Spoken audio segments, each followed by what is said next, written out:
Once again, welcome everyone here to WSI webinar today. So we will take a few more minutes just for others to join.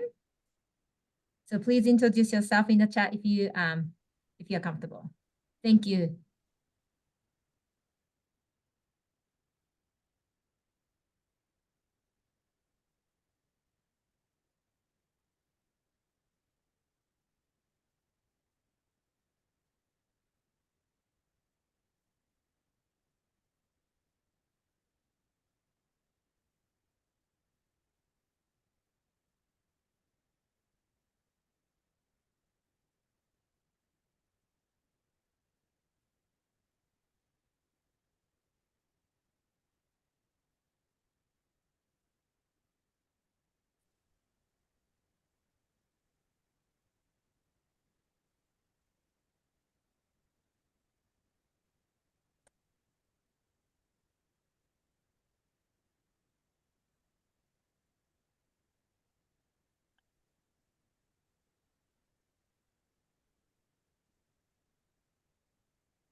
A couple of people who just joined, welcome to WSI webinar. We are just taking a few minutes for others to join. So please feel free to introduce yourself in the chat. Thank you.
All right.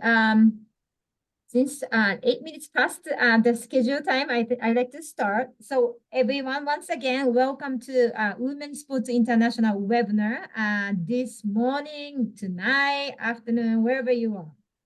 So welcome. So today's topic is nurturing the mental health of women in sports, opportunity for research, practice, and advocacy.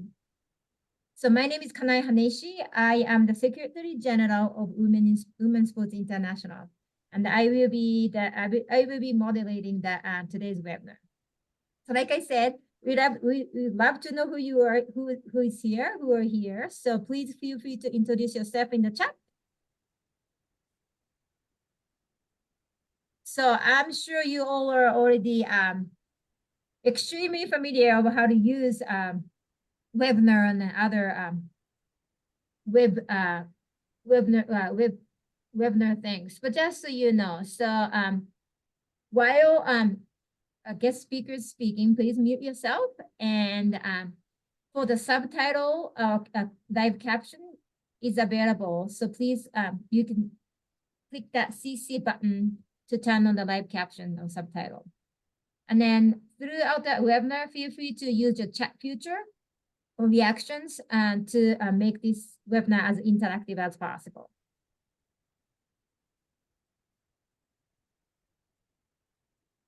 So here is today's agenda. Unfortunately, the WSI President Diane Hoffman is not available to be present today. So I will welcome everyone on behalf of Women's Sports International. And then WSI student member Ruby will be introducing today's guest speaker. And then we have the guest speech, and then we will finish the webinar with Q&A, and then a little bit about WSI.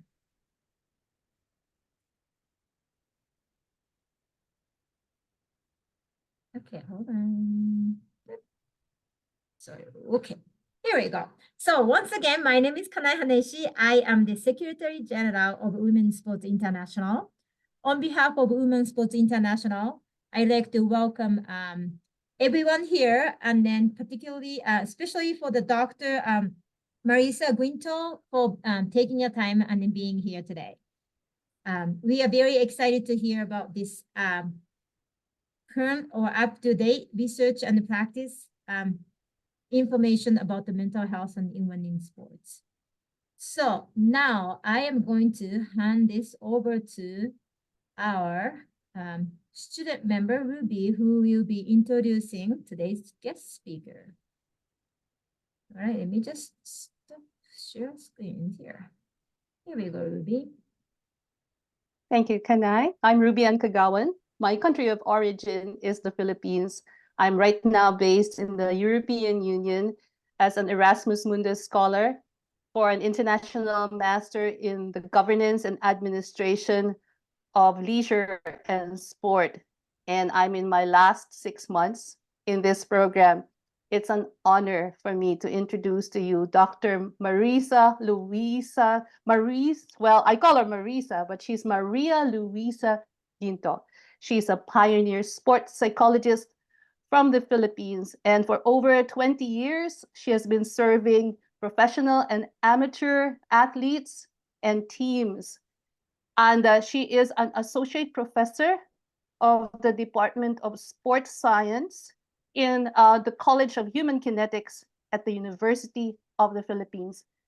And there are other associations that she's part of. If you could allow me, I will read.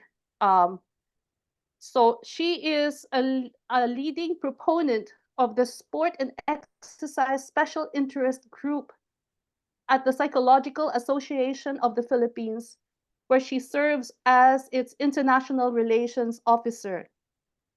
She also serves as the Vice President for Membership at the Asian South Pacific Association of Sports Psychology. She's the Board Secretary of the International Association of Physical Education and Sport for Girls and Women, a scientific advisor at the Foundation for Global Community Health, and she is the chief editor of the International Sports Studies. Ladies and gentlemen, Dr. Maria Luisa Ginto. Hello, hi everyone, and welcome.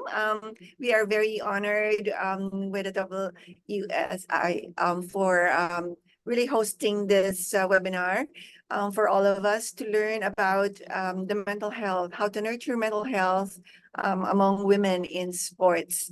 So I'd like to share my screen if it's okay, Ruby, yeah?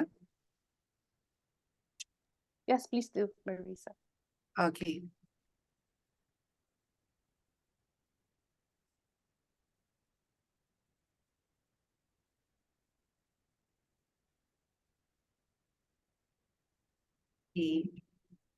There you go.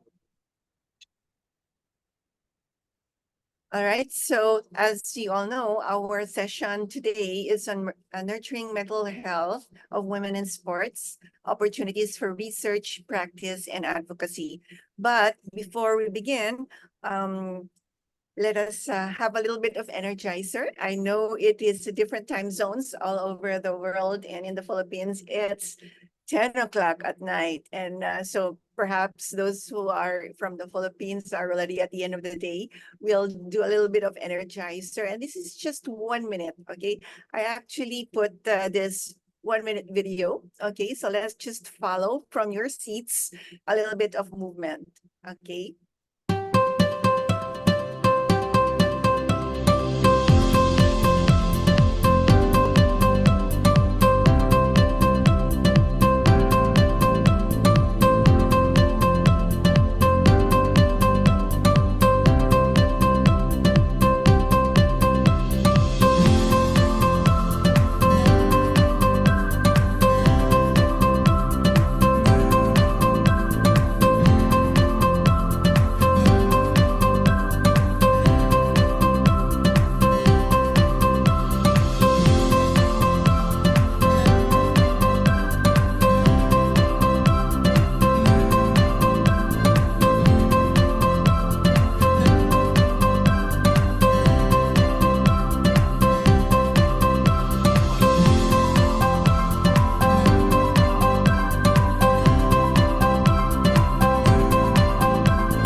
so that was just short, okay, to do a little bit of stretch before we begin. Okay, so our learning agenda today would be just a few key points. Okay, first we will do a brief tour of the landscape of mental health in women's sport, and then opportunities for research, good practices in practice, and advocating for change, and then how to collaborate with stakeholders before we go for the Q&A.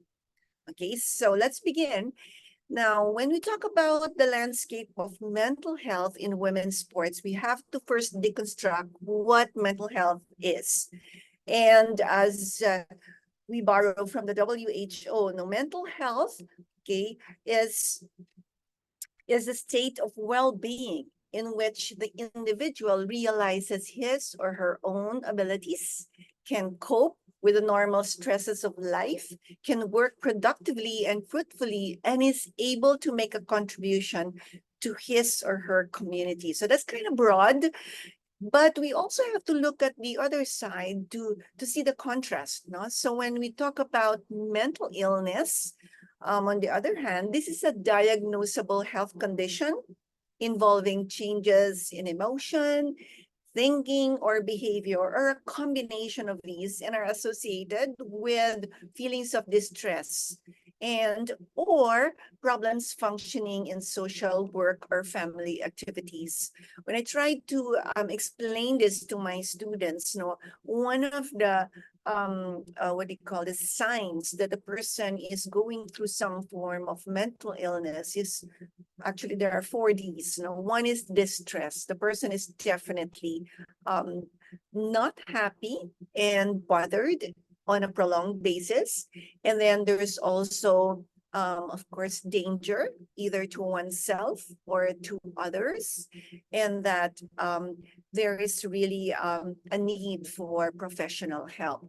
Okay, so of course, we will not go into the details of that, but what do we really know at this point when we talk about mental health among women in sports? First, athletes commonly experience mental health concerns and disorders. They are no different from the general population. In fact, there are elevated measures of mental health concerns and disorders among athletes. And women athletes are at a greater risk of a range of psychological stressors that contribute to health concerns and disorders. So when you talk about the statistical occurrence of mental health among women, you will see that on most instances, women outnumber men in terms of mental health challenges. And the part of this is rooted in gender inequalities, including pay disparities and underrepresentation in leadership positions, exacerbating the mental health challenges of women. So when you talk about gender inequality, it is not just about the issues out there, but it also affects the mental health of women, particularly in sports. So women athletes experience inequality from several levels, from the individual, interpersonal, organizational, and social processes. And so when we look at the latest review on this, I'd like to borrow from this figure that came from the narrative review of Pasco and colleagues. What do you call this? Mapping out the different stressors that women athletes suffer. Okay, so you have the interpersonal stressors normally coming from other people, and this comes in the form of sexual harassment, exploitation, cyber abuse, body shaming, even within the team. And then there are also individual stressors that affect the women. Most of this center around family, planning, motherhood, caring responsibilities, because even if nowadays nurturing and family, what do you call this, care is acceptable for both partners or parents, the heavier burden is on the women. And so if the woman is an athlete, that is even harder because of all the expectations. So there are complex experiences of psychological, physical, and sexual violence also within the context of sport and even beyond. And when we look at the structural stressors on the organizational level, and here we are talking about the different layers of organization that women athletes are part of, can be the team, can be the national organization, and it can also be the international organization where the nurturing roles of women are hardly validated, and therefore it becomes part of the stressors that their individual stressors become structural and organizational, and so it appears once more at that level. And then of course the difference in acknowledging the value of the work, so there's a disparity in income and wages, and at the leadership level there's also a gap there.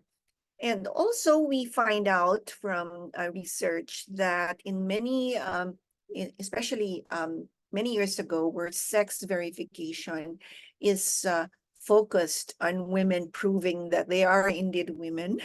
And so that has become a very challenging situation for many years. Although that is now declared unethical, there are still pockets of practices that put women at a disadvantage when it comes to sex verification and testing on levels of testosterone that will disqualify women. And then at the social cultural level, and this of course is a little bit hidden, but very much underlying and intense, is the media coverage of women which highlight their sexuality, and more so than their male counterparts, whose strength and performance are highlighted in media and not the same as women. So these are all psychosocial stressors that impinge on the mental health of women athletes. Okay, so when we talk about gender-specific psychosocial stressors influencing mental health among women, elite and semi-elite athletes, we need to address these stressors specific to women that impact the mental health outcomes. It cannot be one size fits all. You know, women have their very unique needs, and there are circumstances, both on the individual, interpersonal, social, and organizational level, that really make their situation very different from that of men. So although these stressors have been discussed repeatedly, you know, in research or even in organizations in advocacy, the literature shows that the varied and interconnected nature of the challenges faced by female athletes need a particular focus. So what are the opportunities for research? No? And this is something that I know the WSI is very, very active in when it comes to research on women in sport. Okay, so first is, of course, the attention on gender-specific stressors, as I introduced a while ago. We need to investigate the unique stressors and challenges female athletes face, particularly social expectations regarding femininity, because sport by nature, what do you call this, emphasizes strength and power. Many times, you know, the discrepancy between what people perceive to be feminine and the actual behaviors do not match, and the female athlete, of course, is pressured to either go one way or the other. Then there are body image pressures, because also of the way the media presents women as highly sexualized. There are ideal body images that that pressure women athletes as well. And then, as mentioned earlier, the balance, between athletic commitments with family and caregiving responsibilities warrant integration. Okay, so this is very important because you know, even if we know it, unless we are able to support it with evidence, it's difficult to move policymakers in terms of the welfare of women in sports. Then we have also gender-specific interventions. There are many interventions out there, but to really look at the data and to really find out, does it really work? No. What are the risk factors that are specific to girls and women in sports? That men may not be even facing. The second is to investigate the prevention and early intervention strategies for mental health concerns among female athletes. No, is it possible, instead of just looking at the treatment of mental health conditions, that preventive measures and early intervention will be will be set in place? Then we have to also examine, the effectiveness of mental health interventions for female athletes, at this point, because as we all know, we need to be evidence-based in our practices. We cannot just keep on, offering programs that are not investigated. And then ultimately, the idea is to use the findings to tailor approaches that consider gender-specific needs and preferences. Research must inform and guide practice, because we don't want to just be offering these programs and then later on find out that it actually doesn't work, or it harms, the mental health of girls and women in sport. And then, of course, the whole concept of intersectionality in research addresses the how gender and other factors such as race, ethnicity, sexual orientation, socioeconomic status, and disability interplay to explain and to highlight the disparity, the discrimination, and also the challenges in mental health that women in sport experience. And ultimately, the goal is to understand how these intersecting identities influence the mental health experiences of female athletes to develop inclusive and effective support systems for them. Many times we are so unidimensional in understanding women, and just like black and white, okay, male and female, they're different. But then again, when you look at women in sports, there's also the issue of ability. How does ability intersect with gender?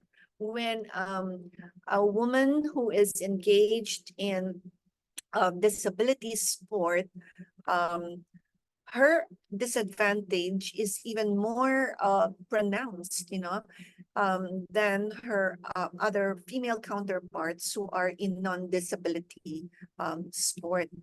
And then, of course, if the women athletes are from low socioeconomic status or income countries, that even makes it more, how would I say, more harmful in terms of the challenges that they have to face in mental health. And then another area of research is on transitions and retirement. What happens? Is there life after sport for women? We need to understand the unique experiences of female athletes during the retirement transition.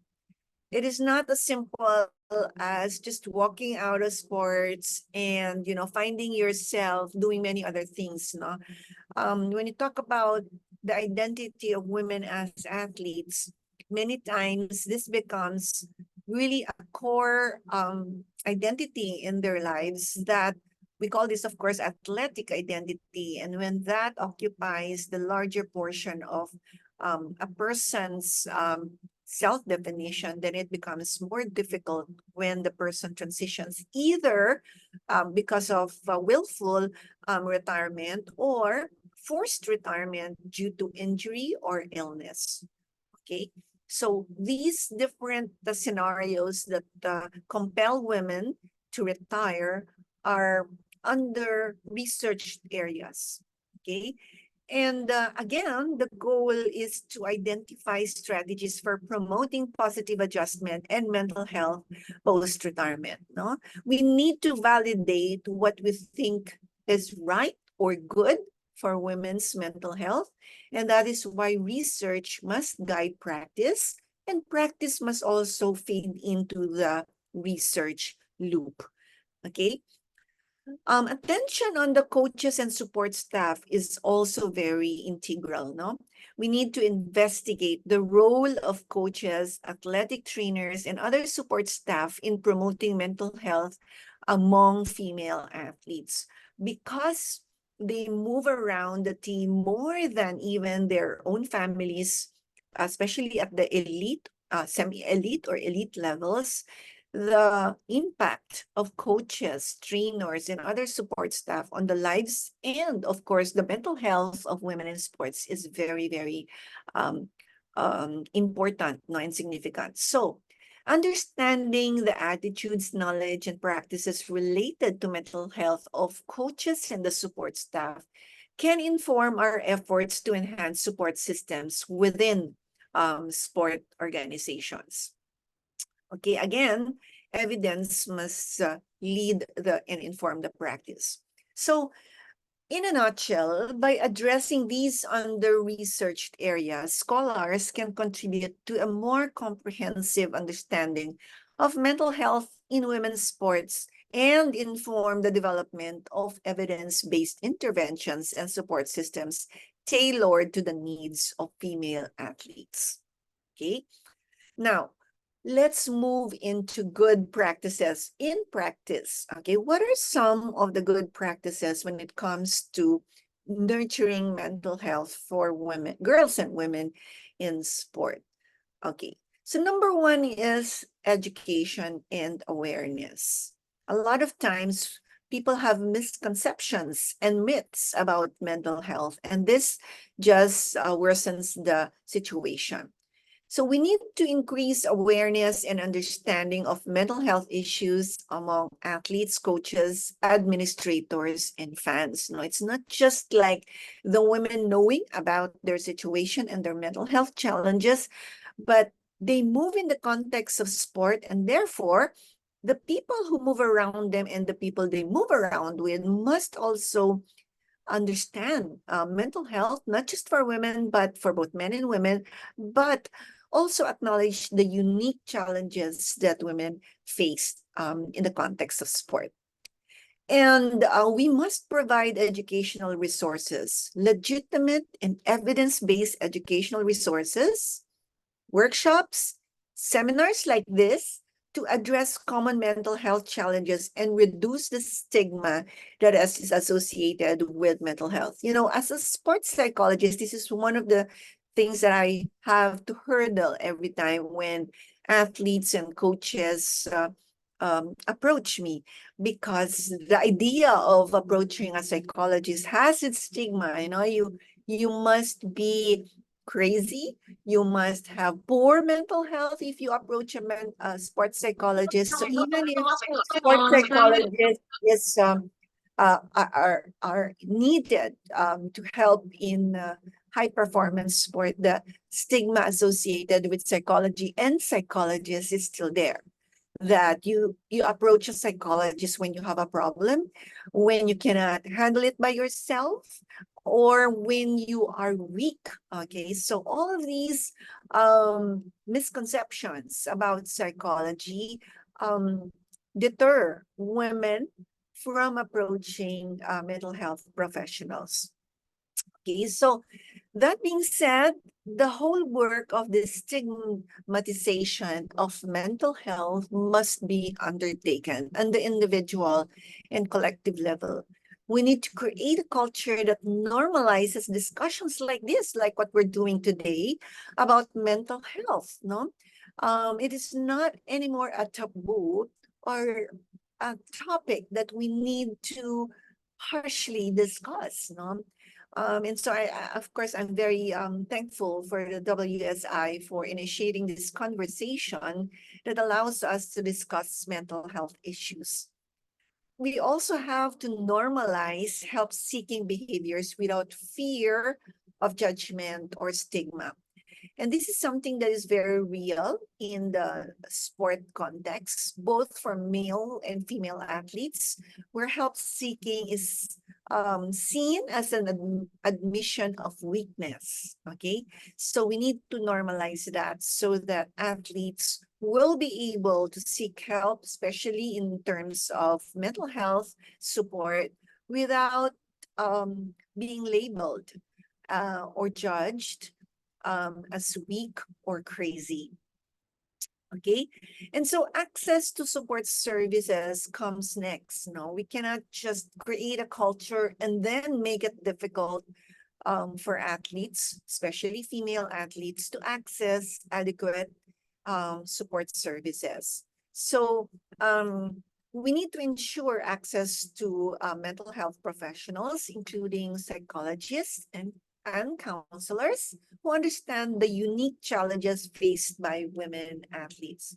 So even in the field of psychology, we cannot assume that all psychologists can address the special needs of athletes. That is why we have the specialization of sports psychology that really is focused on the specific needs and the specific environment that athletes face. No?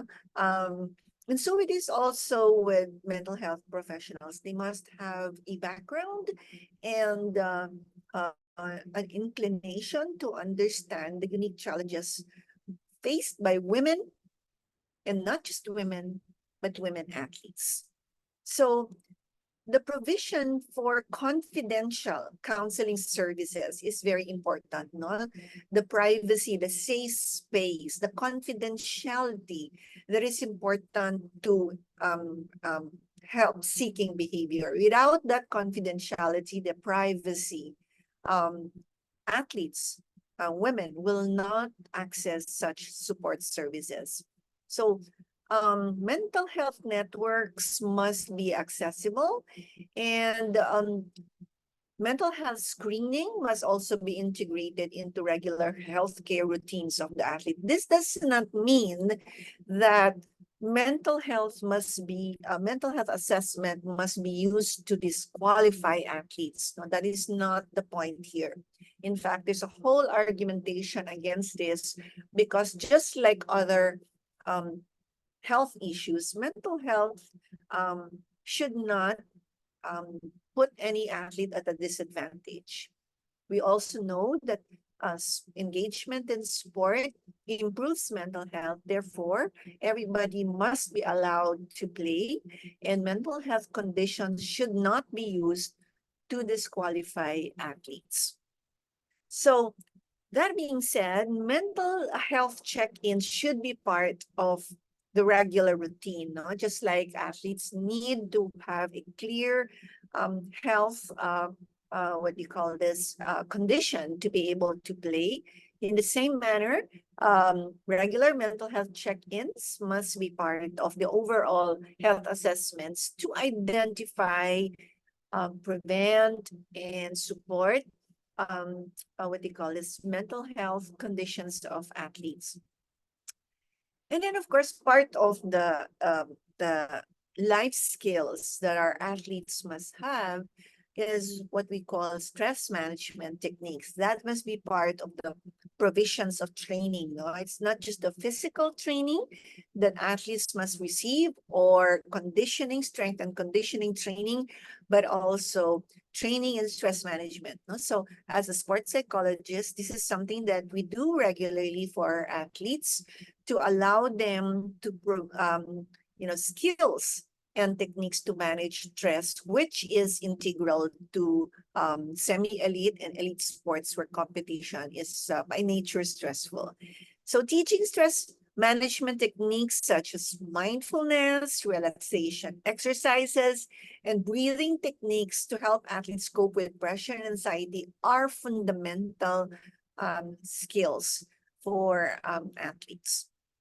Okay, and then of course we talk also about work-life balance, especially for women athletes who tend to have intense work and life demands, no? When it, as mentioned earlier, no, the burden of nurturing and care is usually expected of women, and that's very cultural.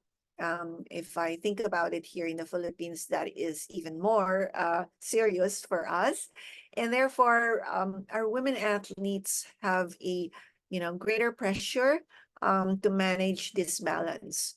So part of supporting the mental health of girls and women in sport is to encourage a healthy work-life balance by emphasizing the importance of self-care, rest, relaxation, and time away from training or competition.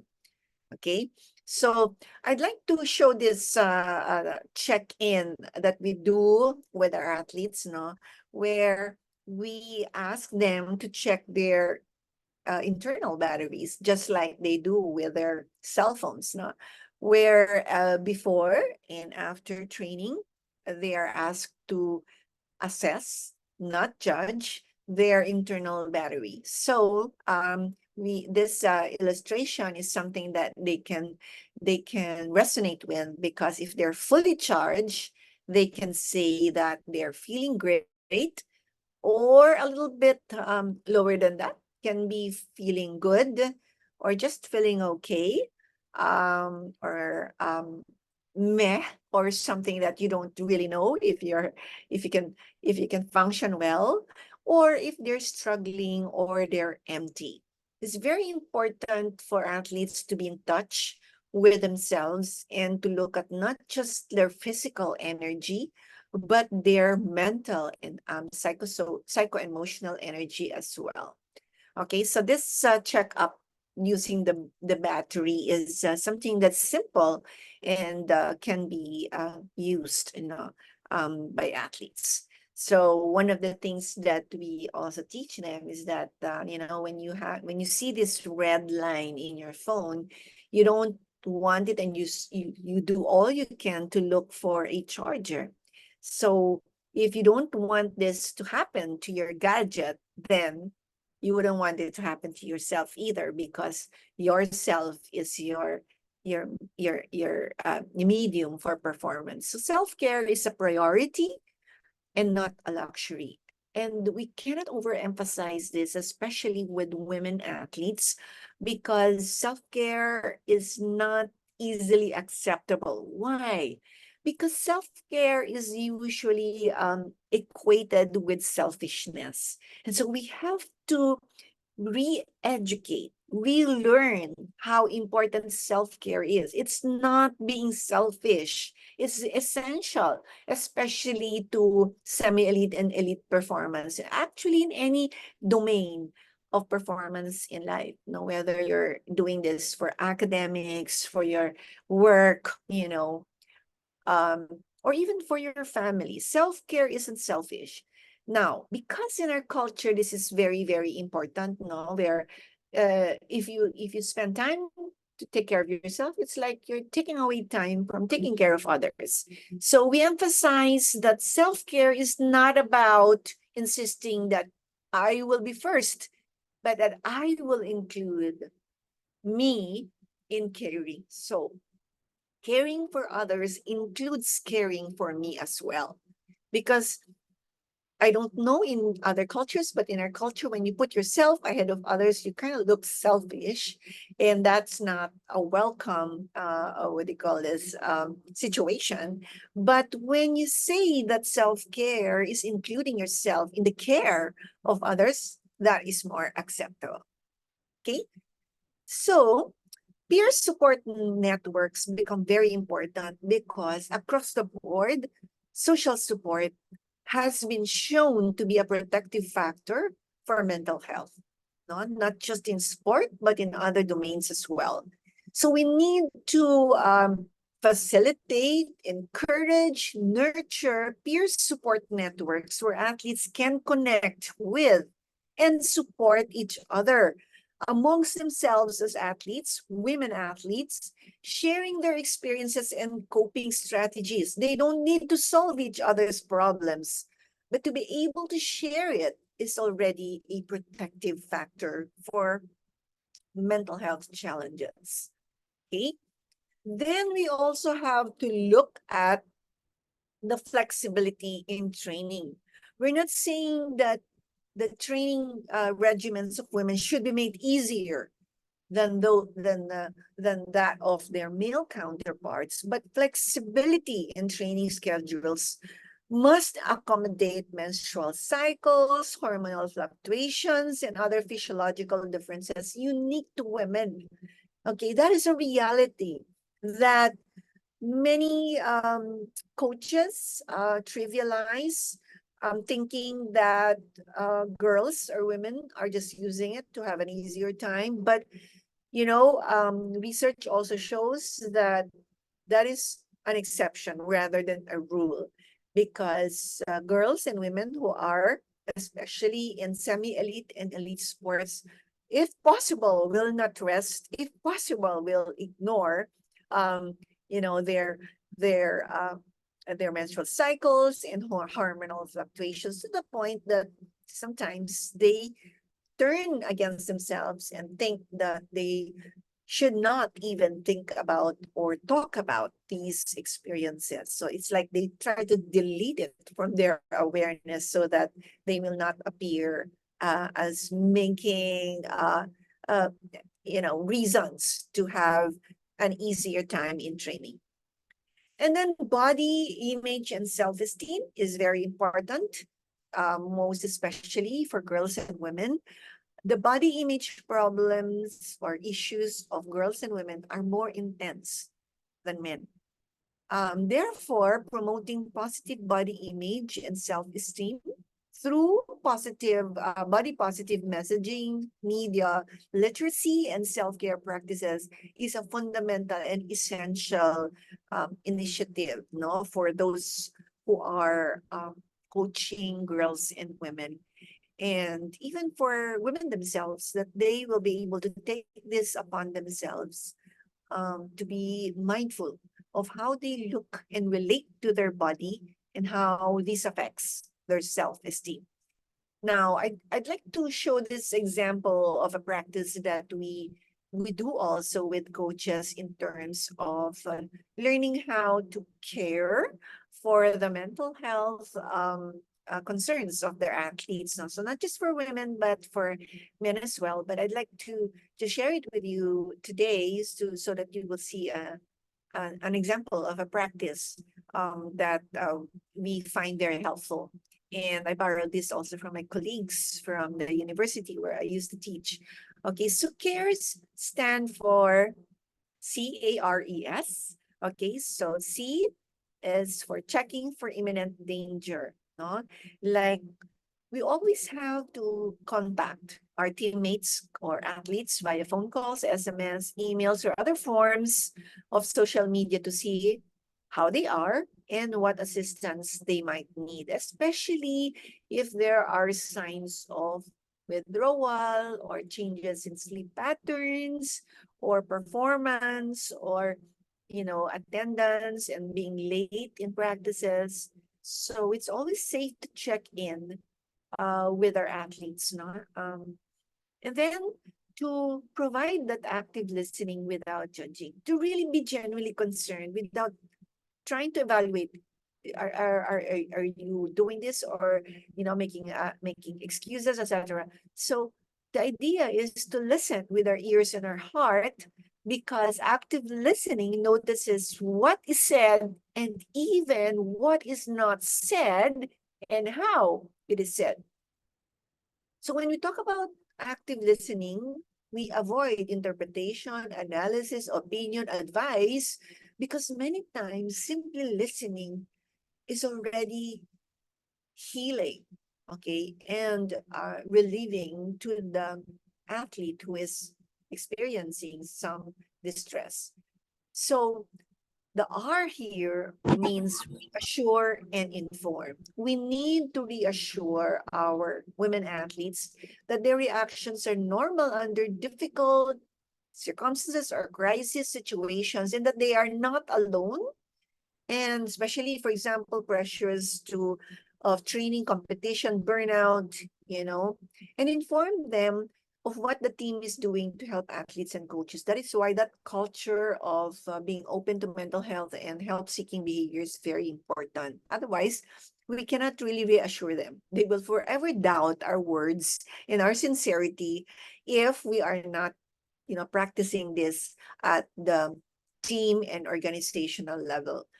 And then if there's really a problem, we need to encourage professional help, seeking professional help.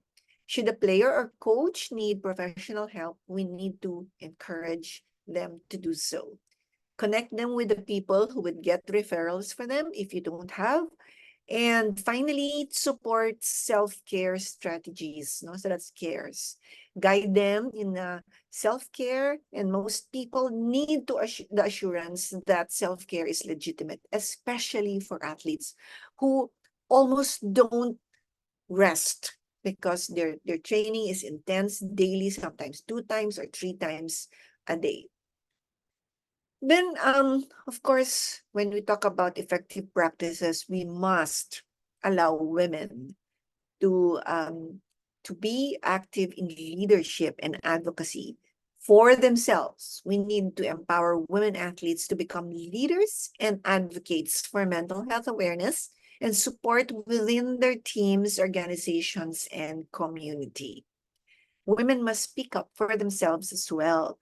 And when it comes to mental health, women with women would be really most effective, and women taking the leadership of mental health in sports is very important. So we've heard, celebrated Olympians, women Olympians who have taken mental health advocacy as a personal advocacy. And that is really very important, because without role models and leaders to show the way, many athletes, especially girls and women, will just suffer in silence. Okay, having said that, practice must be very, very mindful of cultural sensitivity. We need to consider cultural factors that may influence women athletes' mental health. We need to ensure that support services are culturally sensitive and inclusive. So here we can talk about religious issues, because when there are cultures that sometimes equate mental health with poor spirituality or poor prayer life. And so instead of ignoring that, we need to what do you call this, acknowledge that religion is a very important part of mental health. Okay, so from practice, we now move to advocating for change. Now, what does it mean to advocate for change? First of all, we have to look at how media represents mental health for women. We need to challenge harmful stereotypes and portrayals of women athletes in the media that contribute to their mental health issues, such as unrealistic body standards, objectification of women, and gender bias. Sometimes we just take it for granted that the way media portrays women in sports is just what sells, and that's okay because they have to sell. But then that's harmful, especially when they sexualize our women athletes. Then we have to encourage positive, empowering representations of women in sport that celebrate their achievements, their resilience and diversity, instead of their bodies, their shape, their looks. And have women models that challenge, those stereotypes. Okay. Then we also have to look at athlete empowerment when we do advocacy work. We need to empower women athletes to prioritize their mental health and well-being alongside their athletic performance, because usually athletic performance precedes, mental health. It's not together. It's not complementary. It's sometimes a choice between one or the other. Okay? So we need to encourage athletes to set boundaries. Most elite athletes are celebrities as well, influencers, and therefore the boundaries of the media intruding into their lives becomes very, very gray and what do you call this, unclear.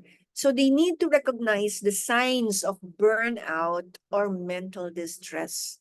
No, they have to be able to acknowledge it and not to wait for the danger signs to appear. Okay, going back to leadership, no, from practice to advocacy, we need to really promote female leadership and representation within sports organizations, governing bodies, and coaching staff. Though this is an ideal for many sport organizations, it is far from reality on the ground, especially in many countries like the Philippines. Women in leadership positions can advocate for policies and initiatives prioritizing mental health and fostering inclusive and supportive environments for all athletes. Therefore, it's important for women to have leadership positions, because who will be the ones to represent them if there are no women leaders?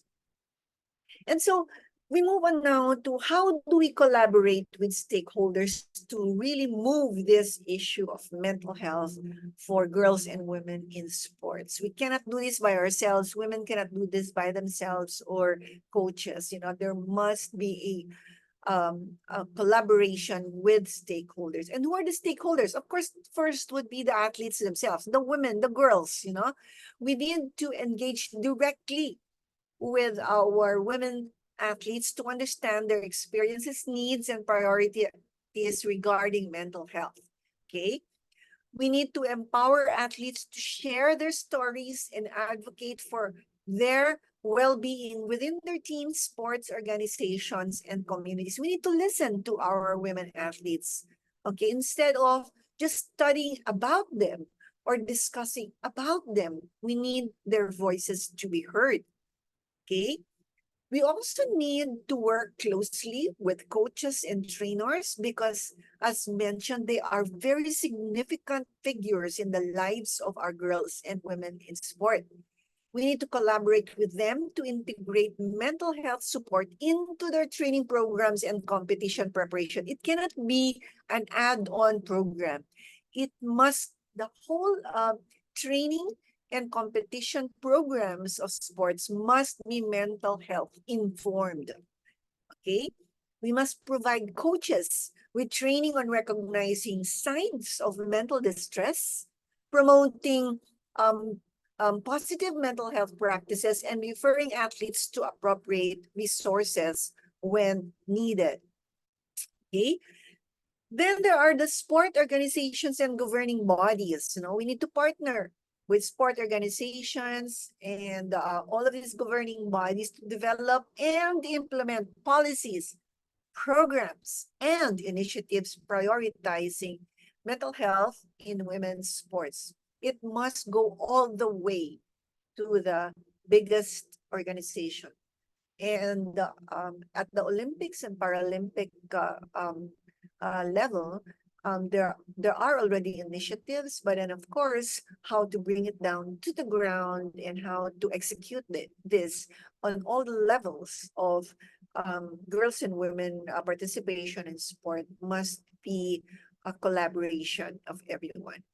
So we need to advocate for including mental health resources, support services, and education within organizational structures and athlete development pathways. Okay, so not only at the elite level, but even in the grassroots development. Okay, so healthcare professionals are very important because athletes move around, healthcare professionals, PATs, physicians, sport medicine specialists, then us, of course, psychologists, counselors, to provide a comprehensive mental health support for our girls and women athletes.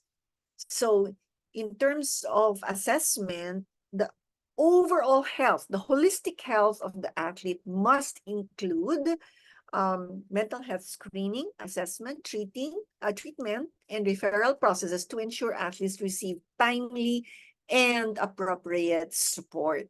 Okay, so it's not just their bodies, their ACL, their injured knees, or whatever that need immediate attention, but mental health as well. So the universities and academic institutions and researchers are part of the stakeholders as well. We need to collaborate with academic institutions and researchers to conduct studies and collect data on the mental health of women athletes. That's why it's very difficult to be a practitioner without also doing research, because that is what supports practice. Evidence-based practice means that we will collaborate with researchers if we ourselves are not researchers, and work closely with academic institutions where most researchers are, based. We need to support research initiatives that explore risk factors, protective factors, and effective interventions for promoting well-being for girls and women in sports. Okay, so also advocacy groups and nonprofit organizations like the WSI are part of the stakeholders. We need to partner and network amongst advocacy groups working with girls and women to focus on the unique mental health needs and amplify efforts to share resources, amongst all of these organizations. So again, I welcome WSI for this initiative, and we hope that we will continue to network with each other for the promotion of mental health for girls and women in sports.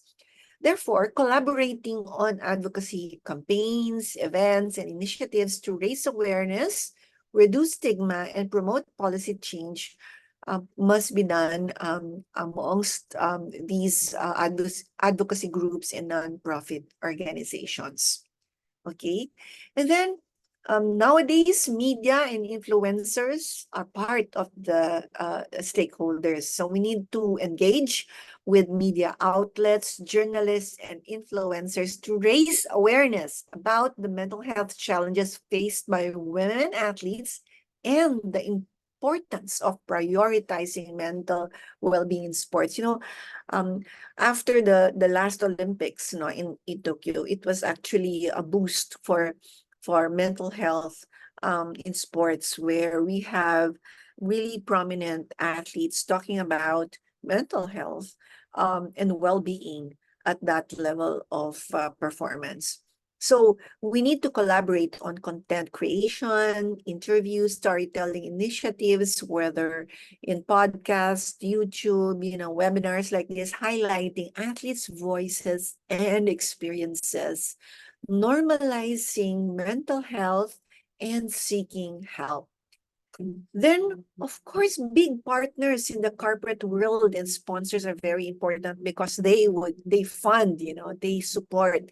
So we need to form partnerships with corporate sponsors and partners who are committed to supporting mental health initiatives in women's sports, so that we can collaborate on funding, resources, promotional campaigns to increase visibility and support for mental health advocacy efforts. So you see, this is a whole network of efforts that need to be integrated to really push forward the whole agenda of mental health for women in sports. Okay, so I'd like to just show those references before I pause and give the floor to our guests for the question and answer. I'm sorry, I kind of went over time a little bit there. So yeah, we'd like to hear from our guests. Thank you, Dr. Gwynton. It was a lot of great information, a lot of information there. Super comprehensive too. I was just like, okay, where to start kind of things. Thank you so much. I have two questions. First one is, so for the coaches who are on the field, actual coaching, and they want to promote mental health for their female athletes. But if they don't know where to start, what would be their very first step that you would suggest that they could take? Well, again, yes, that's actually a very important question, because I remember having a workshop, I think just last month, with a group of coaches who felt overwhelmed when I gave an orientation about what is mental health for athletes, and they said, "Oh my gosh, if we are not psychologists like you, how can we even begin? We can't, of course." Always be consulting you for everything and everything. So how do we start?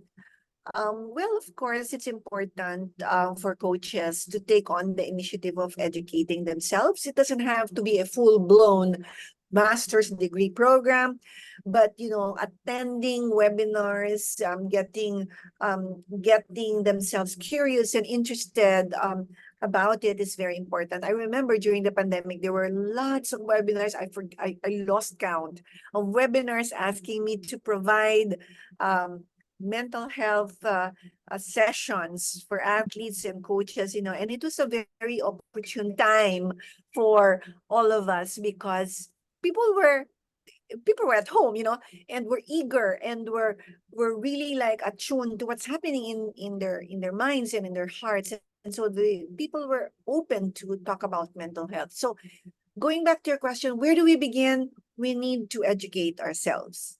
We need to look at information that is evidence-based. But the problem here is there's so much, self-help, websites there. Sometimes, they're not even evidence-based. There are a lot of life coaches. Of course, I have respect, for many life coaches, but if they're not trained and they sort of offer their services, sometimes for pay, that can actually, lead to harm, especially if there's no regulation.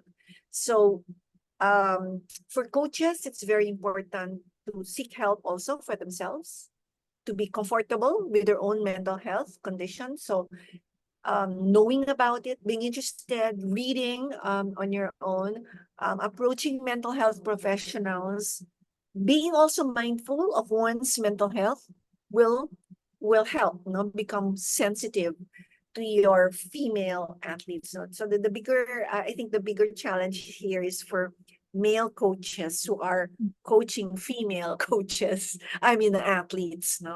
That's where many of the questions to me are addressed. How can they become gender sensitive? How can they be effective coaches? And be informed with the mental health challenges that are unique to girls and women. Of course, it will Thank take you. another session Yes, to answer that. Thank you, thank you. And then another question I had is, let's say for the administrators who wants to host a training for their coaches, like athletic directors and director of sports club or something, that wants to host a training, mental health training for their coaches. Are there any like a suggested mental health training program by international organizations or something, like besides these webinars? Aside from you mean to say webinars like this, where can they get? I mean, Yes, or it's not like a master's courses, maybe like I don't know, some few sessions there, like certification. Yeah. Well, that's a challenge, because even at our university, offering short-term programs is a challenge.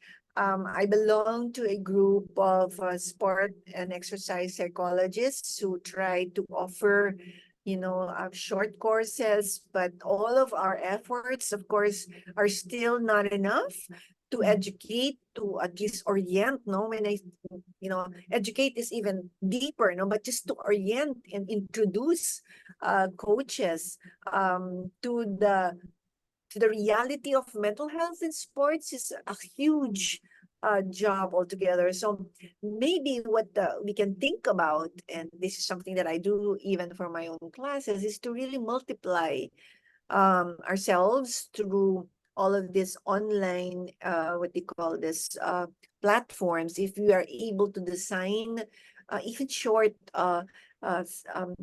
videos, podcasts, and I do this a lot of times, but to really make ourselves available and make resources accessible. So I think I mentioned it earlier where we need to curate resources. So let's say the WSI, if you think that this is a worthy initiative, perhaps in your website, you can have mental health resources like one of your pull down menus there.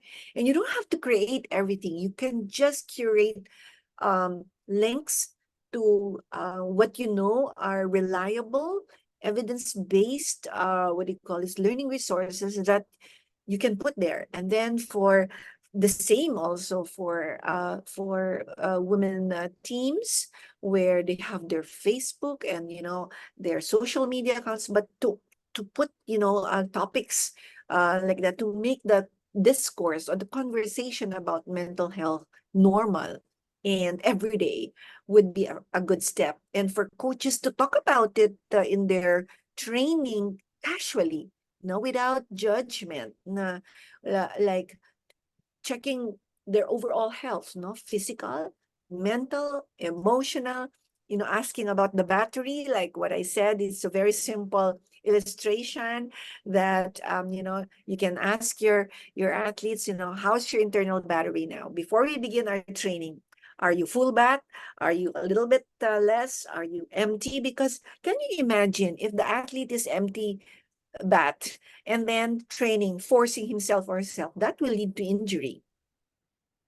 Okay, so being aware of your internal battery is very important for safety and for protection from injury. So when you talk that way, coaches are a little bit more open to understand why mental health is integral to incorporate in their training approaches and the way they coach, not just women athletes, but athletes in general. Yeah. Thank you. Thank you. So the audience here, do you please feel free to speak up for your questions, or feel free to type your question in the chat. Does anyone have any question? Well, I have a question. There is a subject that Dr. Guido mentioned, and this is women in sport leadership, which is an even narrower niche, because there are just really a few women that lead sport organizations. And there's a challenge there that I think has not been addressed yet, because we are addressing mental health issue of women or girl athletes. But how about women in sport leadership? It's really quite a challenge, especially if you are in a board of all men overseeing a sport that is male dominant. It's really hard. Men can really speak very harshly to put down another woman, thinking that they are not as capable. So how can we address such barriers and such limitations? A support system, yes, but how else can we address this? Yes, that's a very important situation that you're describing there.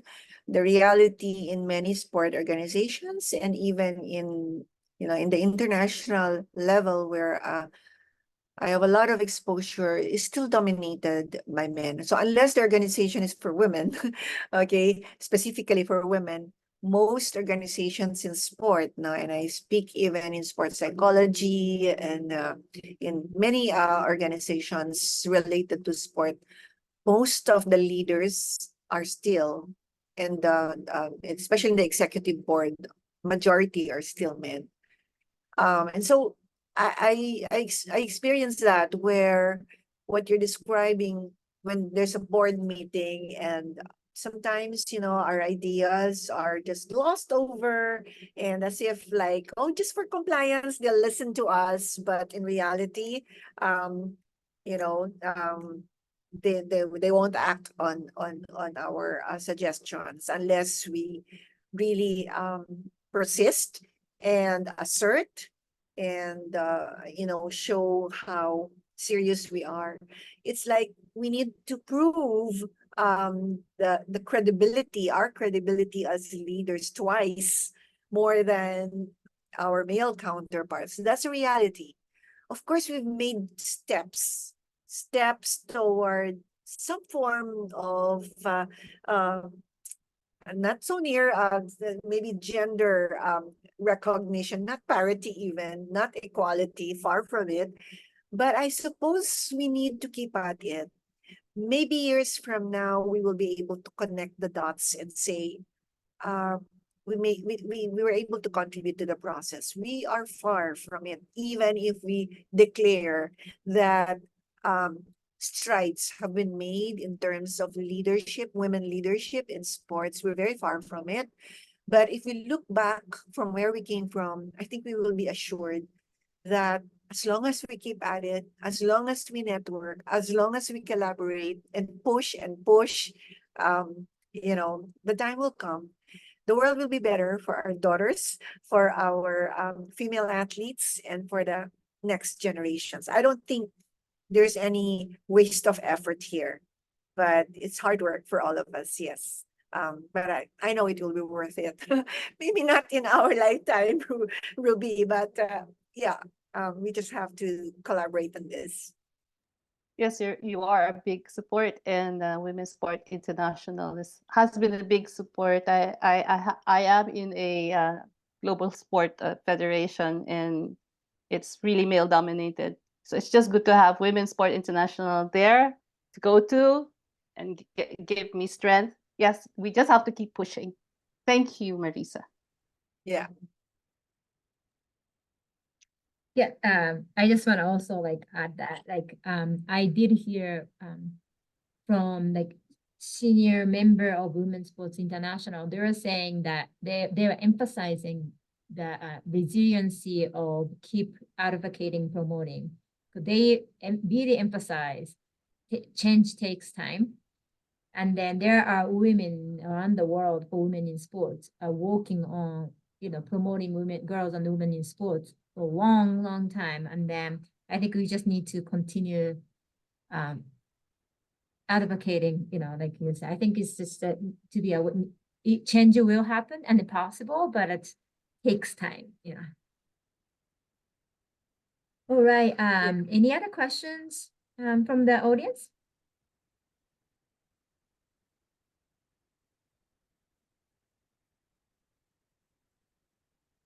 All right.